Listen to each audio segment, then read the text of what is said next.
లక్ష్మి, సంపద చాలా సాధారణమైన అర్థం. శ్రీ అంటూనే మనకి గుర్తొచ్చేది ఫస్ట్ సంపద గుర్తొస్తుంది, ఐశ్వర్యం గుర్తొస్తుంది, ఇళ్ళు గుర్తొస్తాయి, వాహనాలు గుర్తొస్తాయి, ధనమే గుర్తొస్తుంది మొదలు.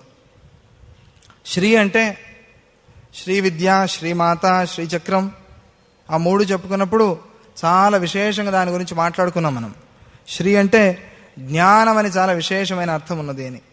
ఇంతవరకు అన్ని రకాలుగా ఫలాలు చూపించి మనకి చివరికి తీసుకువెళ్ళి ఎక్కడ వదులుతున్నారు? జ్ఞానంలో వదులుతున్నారు. అదే చివరి మెట్టు, అది దానికన్నా మించింది లేదు. కాబట్టి శ్రీకరి జ్ఞానాన్ని చేస్తోంది, జ్ఞానాన్ని కలిగిస్తోంది, జ్ఞాన అనుగ్రహాన్ని, జ్ఞాన ప్రసాదాన్ని, జ్ఞాన భిక్షని ఇస్తోంది అమ్మవారు అని అర్థం ఇక్కడ. శ్రీకరి సాధ్వి శరచంద్ర నిభానన. సాధ్వి, సాధ్వి అంటే